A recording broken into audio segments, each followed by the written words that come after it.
Thank you everyone for joining us today. We are so excited to share our work, our insights on consumer marketing for building electrification, especially as we close out 2023 and plan for electrifying 2024. Next slide. So why are we talking about consumer marketing? A couple of things, because consumers are part of everything that we do, be it policy, market transformation, and we are transforming the buildings that they live and work in. And because 30+ states are mobilizing to roll out IRA incentive programs. And unless we only want to reach the 3 to 5% of early adopters who will do this anyways, we need to be educating consumers and the people who influence consumers like contractors, realtors, and chefs, retailers, all those folks. And having implemented the switches on for nearly 4 years, we wanted to share some of the things we've learned in hopes that it helps other states roll out effective one-stop shop marketing programs. Next slide. Home electrification, the journey is long. It's not a simple play and plug product. It's an idea with multiple products, services, appliances, retrofits, rebates, and many steps and investments to consider. We know in this consumer buyer's journey that in addition to delivering consistent messaging, it's important to have the messaging come through many touch points, and especially delivered by a variety of trusted messengers. And to deliver trustworthy information, we need to be honest and helpful. This journey can be painful. If someone gets started on their journey and they realize it's going to cost twice as much as a furnace, or they have a contractor trying to talk them out of what they research and consider to be the better equipment, or not honest about these realities, people are going to lose faith immediately and drop out of this journey cycle. And we need to be in this journey cycle and going around through it multiple times. Next slide. We're a nonprofit providing a third-party resource of trustworthy information. So we're kind of in the middle of things, and we need to start fresh and be research informed and create a campaign that promotes the idea of home electrification and will lift all boats in the community and for all those in the industry. We did our due diligence from market evaluation to qualitative interviews with consumers and industry stakeholders like builders, contractors, retailers, and we spoke with homeowners and renters, and we tested campaign creatives and messaging to derive today's look, feel, and sound. One that focuses on positively catching people's attention and engaging them on this topic of home electrification. Next slide.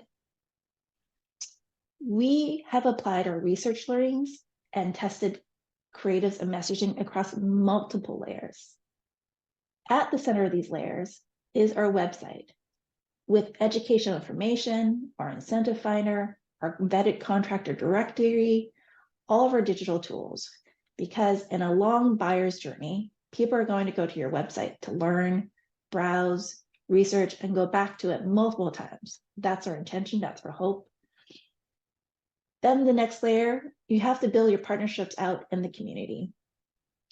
Your neighbors, your family, friends, or with the people who are actually installing, servicing, and selling this equipment day in and day out. These people need to have the same message that you're seeing on the website. And you need to work with your partners to listen to their feedback and iterate that messaging from many different audiences. For example, we have over 150 FAQs that are going to be launching on our website soon. These all came from our different community members and valuable information for people to know and understand. And then the last layer, we need to surround people with media, paid media, earned media, social media, and lots of events and different types of events and different types of trusted messengers delivering the messages. And what we found is that you can create a consistent message across all these layers. You can significantly increase awareness and favorability among people who were not really paying attention to this or didn't see a need or a problem or didn't know that this solution existed. And that means we're reaching beyond the early adopters, beyond the 3 to 5% of people who are going to do this anyway. And we're starting to actually change hearts and minds then. So that 5 years from now, when someone's furnace breaks, they're thinking about a heat pump instead of just putting a gas furnace in. But building each of these layers take time. Now, after 4 years of building, learning, and iterating, we have a strong foundation to scale our reach even further. Next slide. So our core objectives is to build awareness and favorability towards home electrification. We're priming consumers to embrace this journey, this long journey to electrify their whole home. If we focus just on switching, we reach the early adopters and leave behind the most impacted by extreme heat, polluted air, and aging infrastructure. We need everyday people, everyone from the mass market, underserved. They don't speak English, they speak different languages, both in urban and rural areas, to know what a heat pump is, be familiar with induction cooking, and understand there's a more affordable way to heat their water and dry their clothes. And we use many different marketing outreach tactics and our coalition of partners to inspire them in this journey to an all-electric home. Finally, at the tipping point at the end of the funnel, we want to empower them to switch. We give them tools like a comprehensive incentive finder, a vetted contractor directory, and a qualifying product finder to make the switch. This is our funnel, and we don't expect folks to only journey in one direction because it's a long and complicated journey. In home electrification, we know people are going to bounce around these stages. That is why the message consistency is so important. Next slide.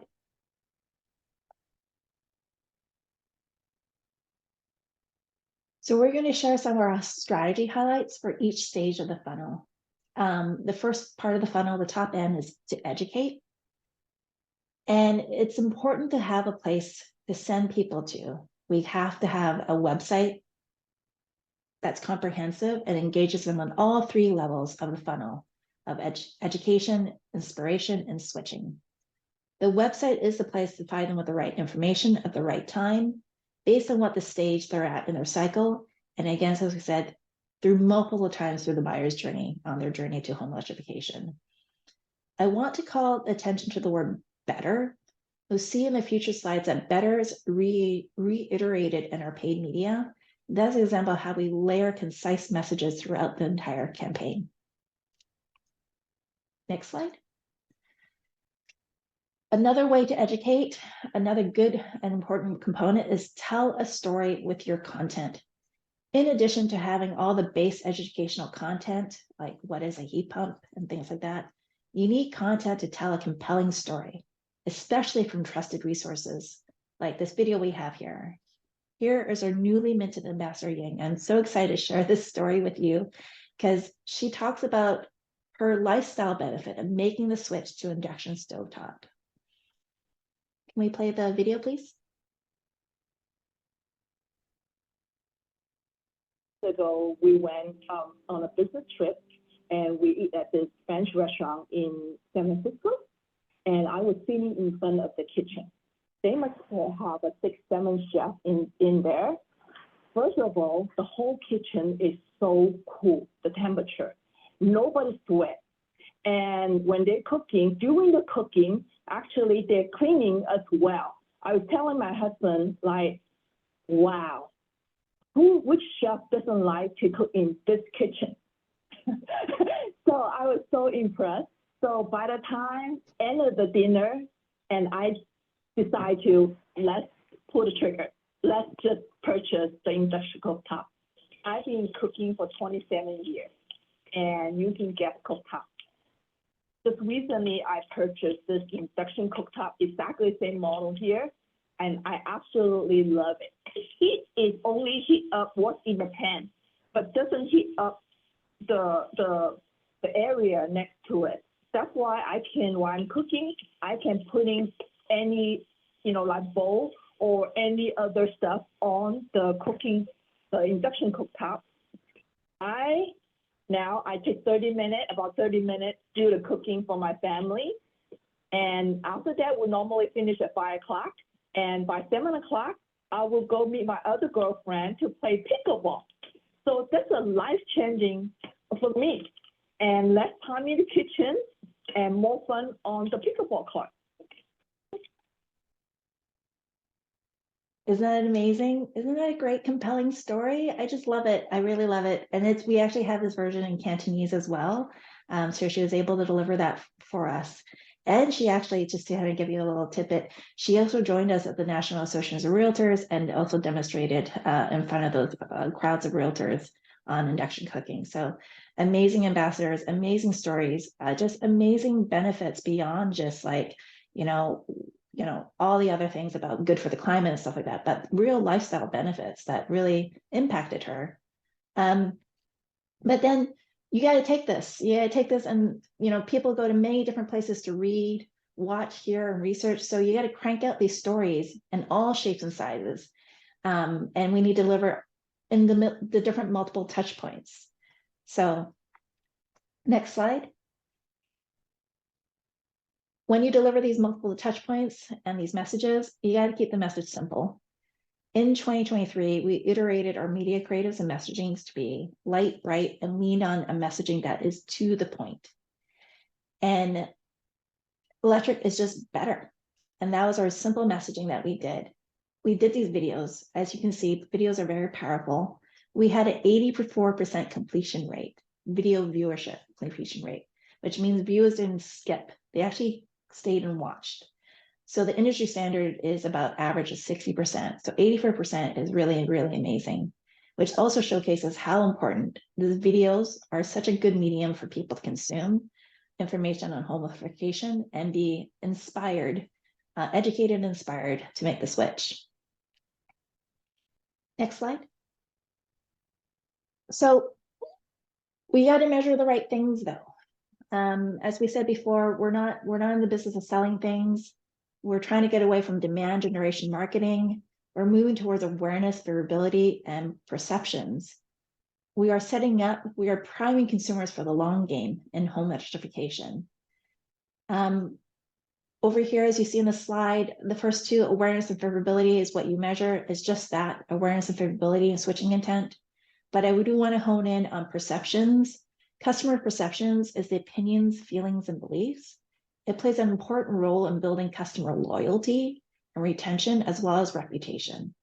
Home electrification, as we keep saying, it's a long switching journey, and we want them to come back to use us for more helpful information and tell others about these feelings and beliefs and spread that emotional connection as to why they made the switch. And again, as I said, we're not selling heat pumps, so we're not measuring sales. So if you do your talking to the only 3 to 5%, they're going to do this anyway. If you're measuring these other metrics, you're talking to the next wave of customers. And that's the group that we really need to be speaking with in these types of marketing campaigns and this topic. Next layer.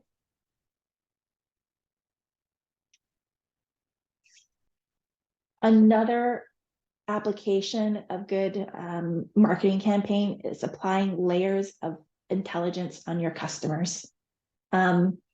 We implemented a paid media campaign where we took intelligence around what's the high number cooling days in these different regions, what's the climate zone data, and we crossed that into that, implemented our paid media campaigns, and we saw up to 26% lift across awareness, favorability, and perceptions. That's really, really good numbers. The second time we did our paid media ads, we had the opportunity to work with a utility partner to use their metering data and their customer emails. And we applied that to the paid media ads. These customers, we were sure that they would have good bill savings and good grid benefits from making the switch. We use a combination of digital retargeting to surround these customers with this simple pro-electrification messaging. And we saw even higher lift than we did for our first media campaign. We saw up to 39% lift, skewing now to more favorability and perceptions. So really honing on those beliefs that they'll share with their friends and family about. Next slide. And as we go forward in these types of marketing campaigns, you have to collaborate with your local partners. They're super, super important in playing a big role in furthering our reach and an impact. And from government to utilities to our coalition partners to influencers, really everyone's influencers. And the supply chain includes like OEMs, retailers, distributors, contractors, builders, designers, realtors, and chefs, all the people that can help you make those little decisions about these big ticket items to do the switch. In the next stage, Inspire, you see how we collaborate with all these partners to raise awareness for ability and perceptions. Next slide. So, create trusted messengers. Your message is only as good as your messenger. Here we have one of Spanish-speaking ambassadors telling her story on Telemundo. She's speaking in Spanish, and she's telling her story about her benefits of switching and her challenges of switching and sharing that story. Again, talking about compelling stories. The next one here, we have one of another ambassador doing a home tour for Congresswoman Porter and Secretary Granholm. The Congresswoman pulled out her whiteboard and talked about the economics of home electrification, and then went back to Washington, D.C. and joined the electrification caucus. That's really influential. We heard from realtors and builders that their greatest concern with all electric homes is not having a gas stove. For the last 2 years, we've done induction cooking demos at the National Association of Realtors conference. As I mentioned, that Ying joined us this last year, our ambassador Ying. At the 2023 AHR Expo, the largest heating, cooling, and refrigeration conference, sounds very exciting, it is. There's thousands of distributors, contractors, and reps attend this. REAM broadcasted their support for decarb, where it can be seen from anywhere in the expo hall. REAM is a much more trusted voice to the attendees at this event, and they did this on their own with no prompting for us, because they believe in the movement and they believe in these types of good partnerships and getting the word out. We've also worked with Ferguson, a trusted partner to thousands of contractors, to educate them about electrification trends and the program landscape. And lastly, our polling has shown that the only group that Democrats, Republicans, and Independents all trust are chefs. So we started a chef fluencer training program to help professional chefs become induction superfans. Next slide. In addition to these media and industry level events, you need to get into the community. So here's a couple examples of us just getting out and working with our ambassadors and hosting tabling events at different farmer markets and community events. We are also here have a chef, celebrity chef too, with a Vietnamese background, cooking Vietnamese food, speaking to a really, really sold out attendance of about 180 people, hearing about induction cooking and the benefits around that and the benefits around home electrification. So again, just wrapping around that, you should be getting in the community and doing many different types of events, using many different trusted messengers just to get the word out and keeping that message consistent across the board. And the last stage of the funnel, my fantastic colleague, Andre, will speak about switching. All right, thank you, Laura. Okay, so Laura talked about how we educate and inspire consumers to switch to electric. Now, I want to talk about the bottom of the funnel, so how we guide and support people through the process of switching. Next slide, please. So we intend the Switches On website to speak to you no matter where you are, right? And we know that just because certain elements are right for California, they're not necessarily right for what you want to see if you're somewhere else, right? So we're working to pinpoint the location based on IP address and other methods to infer where people are, so that we can create a localized experience for people. So if you're in, say, King County, Washington, or Salt Lake City, or North Carolina, the campaign feels local to you because it's a slightly different vision than if you're in California. So, and at the same time, we don't need to reinvent the wheel each time because we can reuse content and campaign assets. And the localized website comes with a suite of finder tools. There's a directory of expert contractors, a catalog of rebate-eligible appliances, and a comprehensive list of rebates. So let's look at each of them in turn. The contractor finder is how we help consumers locate contractors nearby. So in the initial stages of the campaign, it's important to start with a small number of your most trusted contractors, because it's really, really crucial to build trust in the campaign by giving people a great customer experience from the start. And over time, our directory has grown to more than 12,000 contractors, and we generate 7,000 qualified leads for these contractors each year. Our experience has been that quality and trust are the key aspects to focus on at the start, but it's also useful to build quantity over time. Why is quantity important? So in areas that we have lots of contractors, we've seen prices go down for customers. So one metric that we have is that when comparing an area with 10 contractors versus an area that had 100 contractors, the price difference between the two was around $1,000 for customers. But even as you build the quantity, it's important to hold the bar high, right? So how do we ensure that? How do we ensure the quality? So every single contractor is vetted before they're allowed to join the directory, meaning that there's a strict process that we go through. So we look at things like online reviews, minimum insurance coverage, any specific program participation requirements. We run frequent checks to ensure that their business license remains valid, and we send out surveys to every customer. So you would get insights into how responsive the contractors are, as well as details about the projects that have taken place. So we are continuing to improve the tool, and we're working to incorporate all those aspects into a scoring algorithm so that we can always surface the top contractors for each area. Next slide, please. Okay, so we heard a lot of feedback from distributors and from contractors that they would like to have a searchable directory of products. So we're very excited to announce that the Product Finder tool is coming soon to a switches on near you. This is a tool that we designed to integrate with the incentive programs so that we can help contractors find products that are rebate eligible, which in turn helps these programs more successful. So this is the Product Finder is a catalog of electric appliances across several categories. You can see them on screen there. And it's searchable by brand, by model number, by rebate eligibility, by appliance performance, by Energy Star certification, and many other attributes. We brought into this tool the technical specifications from databases that are industry standard for heating and cooling, like AHRI and NEEP. And we also have this cool feature for homeowners too, especially those in cold parts of the country.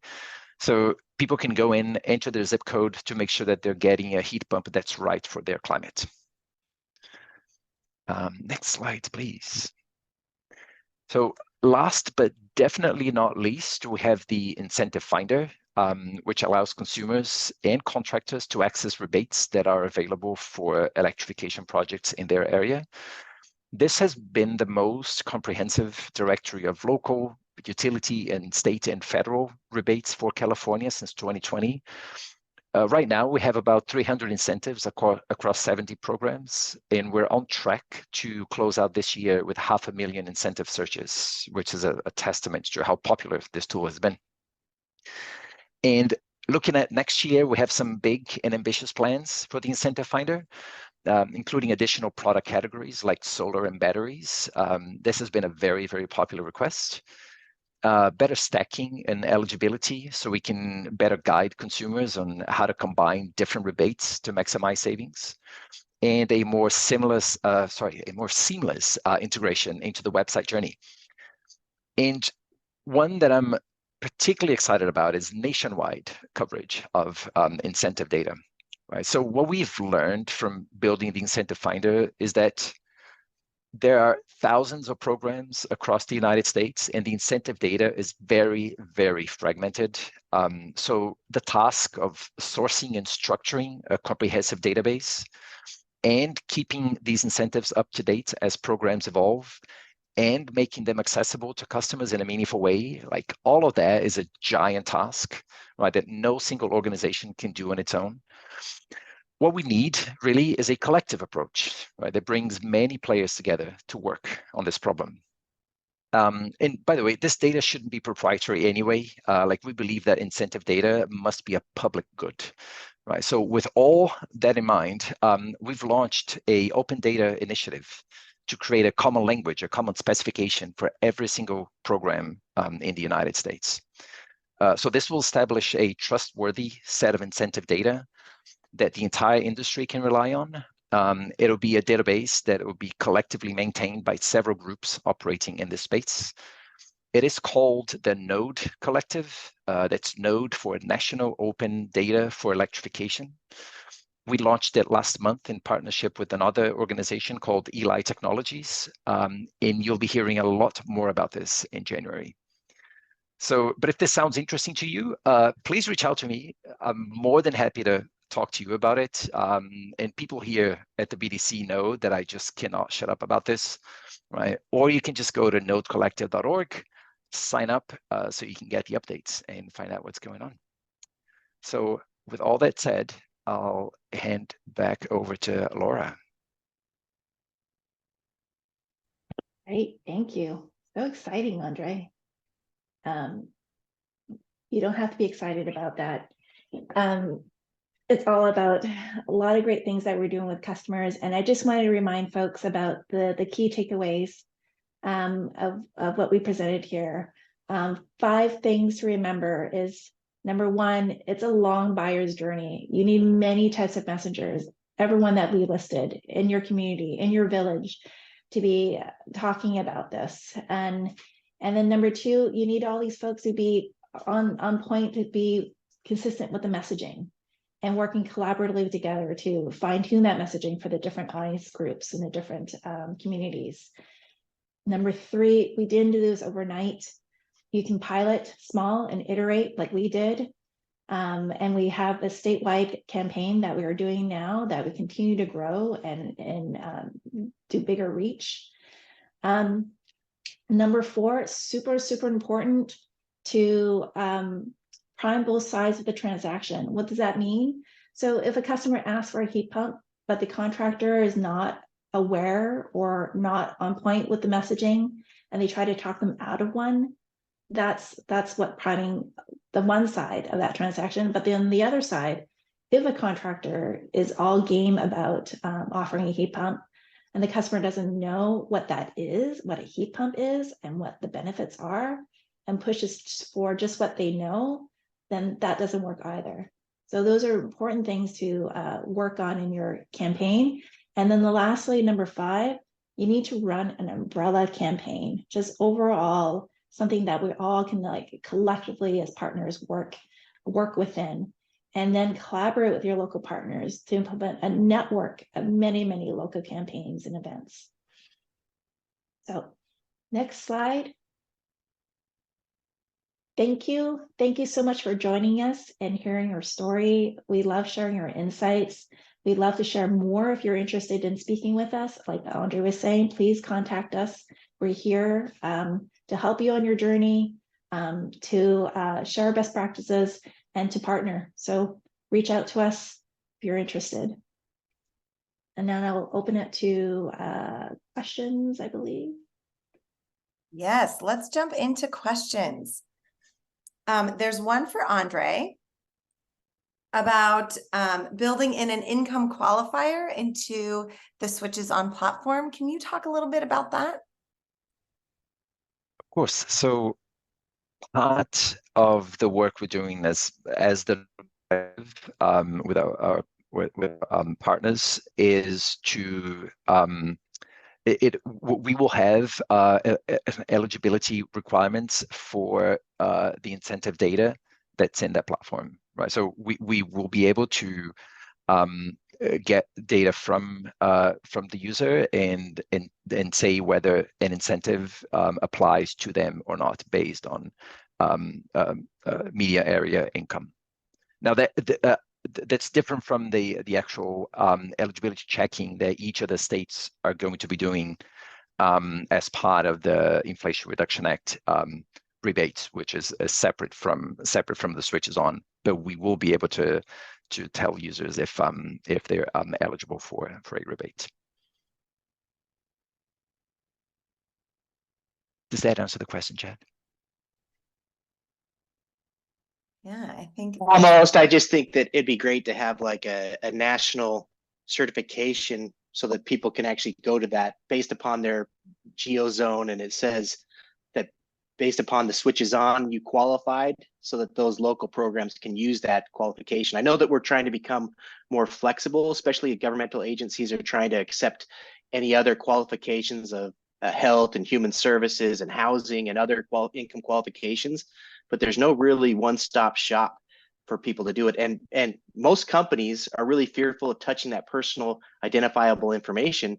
So this could allow the customer to really submit their information there and get a certification that anyone could use nationally, which I think would be beneficial. But no one's really done something for the entire nation yet.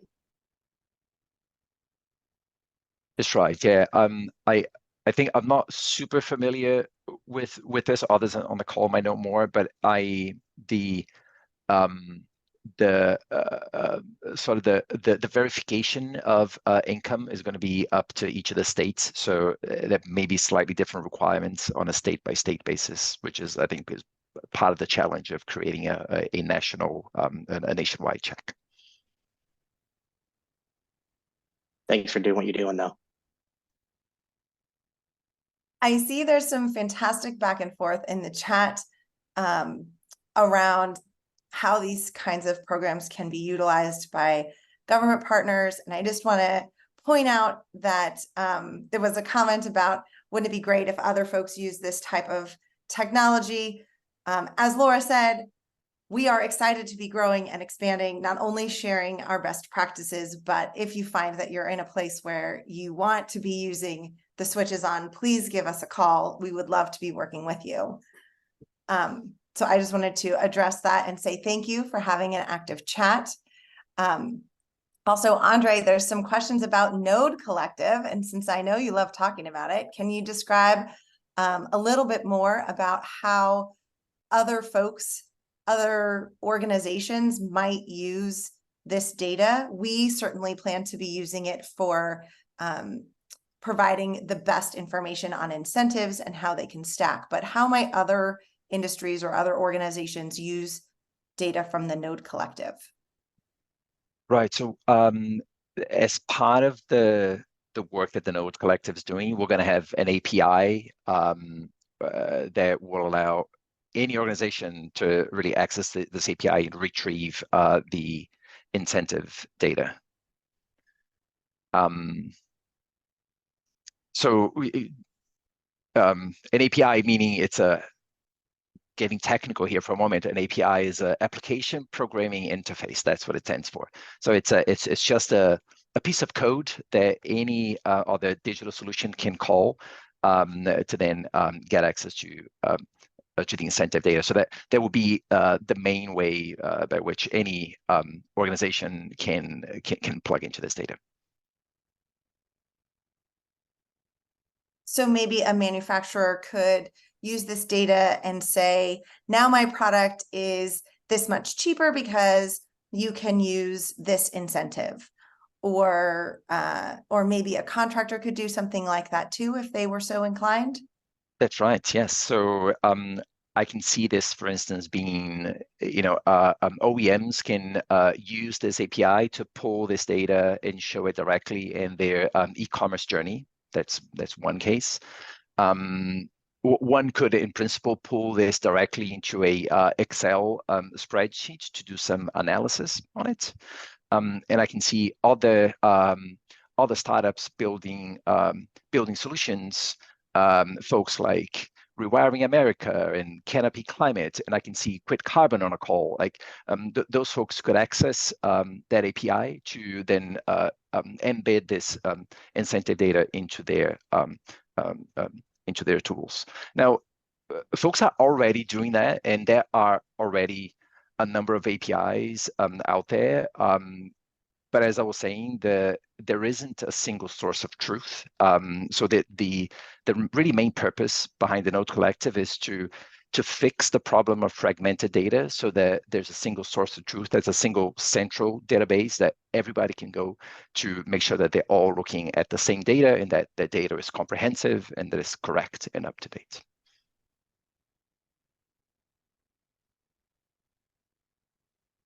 It's such an exciting project, Andre. I can see why you always want to talk about it.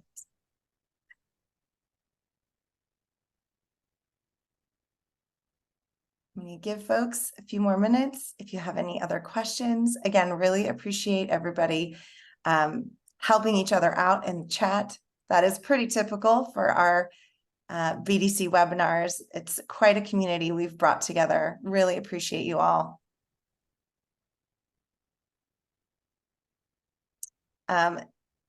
Julia had a question about if there are any states or regions that are particularly challenging across different communities getting this data from. If we're still talking about incentives data, I'll jump right in. Yes. The answer is yes. So some states, some programs are know they have better data than others. Actually, if you go to the Node Collective website, we have a map of the US there that's color-coded for each state, where we outline the level of coverage that we have. I think right now it says good, better, and best coverage, and those states with the best coverage are, happen to be the states where data is easier to get to and it's better structured, so we can more easily pull that in. And we're working very hard to sort of bring all of those states into the best coverage that we can. But yes, it is going to be a challenge for some states, which the reason that we're trying to get as many organizations, big and small, to come and contribute to this data repository. Which again, they can do by going to the Node Collective website.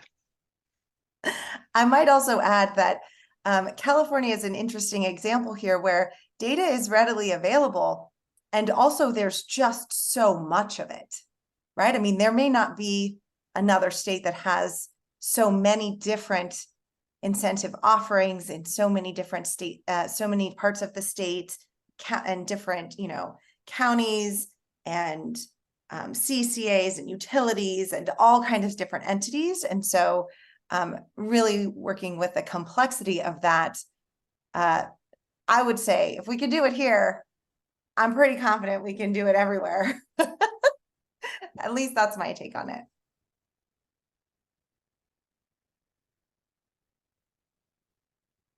There's been some great chat about our ambassadors and our trusted messengers, Laura, and I just wanted to see if you wanted to take an extra moment to talk about the real diversity of our ambassadors and the stories that they're able to tell. There's been quite a few folks in the chat talking about how excited they were to see see stories that happen in language, in different locations, within the community, etc. So maybe you can spend a minute and tell us a little bit more about the ambassador program and how it is such a core part of the Switches On. My background as well has been in community outreach, and so it's super important going back to finding the right messengers to speak in those language. Like, how does building decarbonization and electrification translate to different languages, right? It's not just a straight translation. It's like a concept that you're translating, right? And so having people in the community or ambassadors, they help us a lot by actually like reviewing some of our press releases or providing us comment in some of our translated materials so that we like make sure that we're like speaking, for real, like in those different languages. And then our ambassadors are just like, we cultivated just amazing ambassadors that are just so excited to share their stories. And they're just so empowered to go out and table on their own. Like, we have ambassadors to sign up. We have a site on our website where our partners can put their events up there, and our ambassadors can self-sign up to the time slots up there. So we didn't want to be a middleman, because there was such a flurry of events requests and folks that need like these people in the communities talking to people in the communities. And so we have that portal up there right now available to our partners and our ambassadors. And we have an amazing, I have to say, Frank is on this call. Frank is our amazing ambassador lead. And he looked at the ambassador journey as well. So we're serious about consumer journeys, and we're looking at that from all different aspects. So we're looking at the ambassador journey and their experience and how we interact and how we make their experiences amazing. And so he has some really great ideas about improving that and expanding it. So we have really great engaged ambassadors that are talking about general topics, but maybe they want a pathway to go and they have a talent for cooking and really enjoy talking about that. So if we can give them a pathway and set them up to be able to do cooking demonstrations and their different languages, that's something that we could do with our chef Rochelle and Jessica, that's on our Chefluencer team. And then as well as heat pumps. So heat pumps is a big thing, and it's currently a bit of a mystery, and it would be great for someone to be able to go out there and speak from that experience of, Kara, I actually installed a heat pump myself, and this is what I went through. So we're looking for more ambassadors to expand, and we're looking to expand into the DAOs, a couple of DAOs next year. That's our big goal, and we're putting the investment to do so. So we're super excited. We're super excited to also bring just to reach more different areas of California and make those ambassadors available for all the tabling and events requests that we get from our different partners. Fantastic. All right, I'm seeing the chat coming to a bit of a slow. I'll pause for one more minute if there are any other questions. Kurt has their hand raised. Go ahead, Kurt. Hello. Yes, Kurt Hurley here from the city of Berkeley. It was inspiring listening to the presentation and also reading some of the responses in the chat and some of the practical challenges which jurisdictions have when they cross the line between the work they're doing, which can be focused on code adoption, and then the marketplace, but incentives sort of bridge that when we can be the bringer of information to the public or to the potential recipient of that incentive. So my question or comment was, one of the economic threads that are playing out is the this acute crisis on the part of physical shopping malls. They have a lot of vacancies in their lease space suites. So they're pretty eager for events that bring in the public. So I'm sorry, I was sort of in and out because I have two computers going here, but I'm just throwing that out there. That might be a potential focused pathway in your community if you're trying to host sort of in a neutral ground one of your benefactors or your I'm sorry, I'm blanking on the term that you use, your champions. But I do notice that. I mean, I'm an infrequent visitor to shopping malls, but often the demographic that is visiting, I think they'd be open-minded. Many of them are, you get a diversity of ESL versus English as first language. So there's already sort of that diversity in the demographic that you might be wishing to reach. So that was my comment or question. Thank you. And thank you for organizing that this morning. Thank you, Kurt. I'm really glad to have you. Yeah, I think really it's about getting into the community and wherever that community is, right? That's one of the things that we've really taken away from our 4 years of growing this program is that you have to meet folks where they are. And sometimes that's a mall, sometimes that's a community center, sometimes it's in your neighbor's house, right? And so we've got ambassadors who are hosting dinner parties and talking about their heat pumps and their induction cooktops. We've got ambassadors who are going to City Hall and doing demonstrations and talking about heat pumps in their local city halls. And really it happens where people are. And I cannot emphasize this enough. You know, we talked a lot in this presentation about how are we going to say all the different ways that we reach folks. And ultimately we said, you know, the list is a mile long. You just have to get into your community and you have to find people where they are. And you have to do it in a way that is genuine and with those messengers that matter the most, right? And sometimes those messengers might be us, because we're not your utility and we're not the manufacturer who's selling the product, right? But we're kind of a neutral third party. But also sometimes it's the contractor or the chef or the neighbor or whoever it is. There's lots of folks who can do that. And so, you know, part of having those conversations is making sure also that people know what the heck we're even talking about, right? So we need everybody to have deep conversations, but also high level ones. What is a heat pump? Although I will say, side note, when I start hearing about heat pumps on Main Street media, like Marketplace on NPR, I do a little dance around my desk and say, woohoo! People know what heat pumps are. We're getting there. Writing songs. Brian put this in the chat. It takes all kinds of ambassadors. And one of our ambassadors was telling me the other day, he was lamenting a little bit like, oh, I don't know if I'm the best at talking to folks, you know, directly at a table, but I'm a musician. And I said, you know, it takes everybody in this movement. We need all the talents that you have.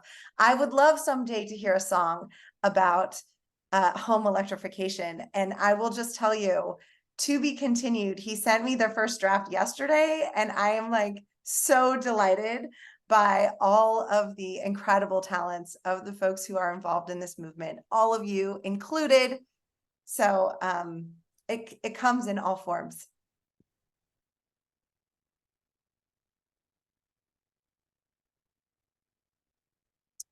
Michael has a question around ambassadors and are we able to find them in other parts of the country?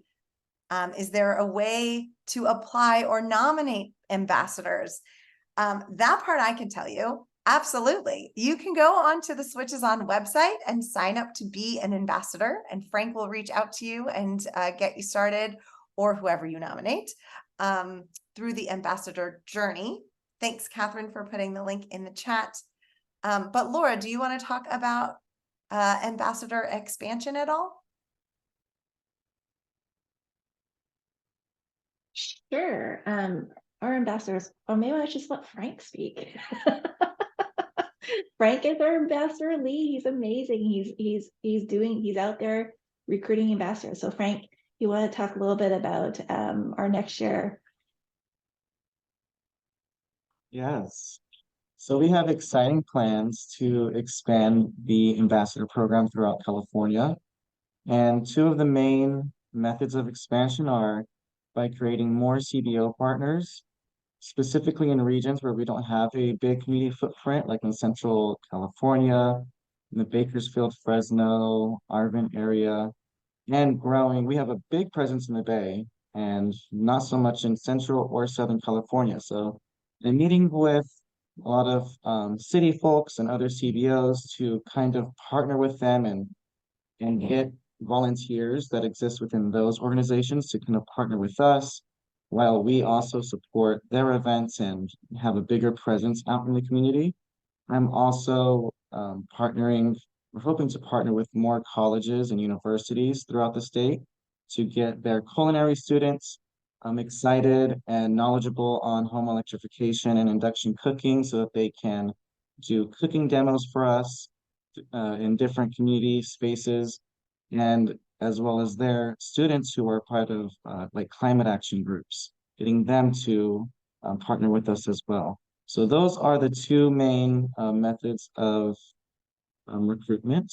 And yeah, hopefully maybe another month I can go into more detail about the whole expansion plan. Thank you, Frank. And just to follow up, Michael, your question about other states and outside of California, absolutely. As Laura said in the closing of the presentation, we are very excited to share best practices and help folks in other states. Certainly partner with them and bring the switches on to other states. As we do that, ambassadors will be a key part of those initiatives and expansion.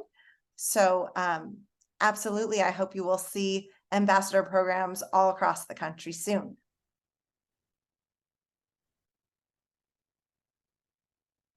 All right. Well, with that, we have just a couple of minutes.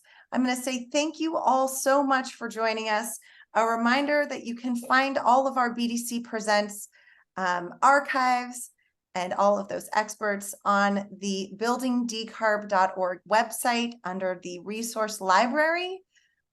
We look forward to seeing you on December 14th to talk about thermal energy networks.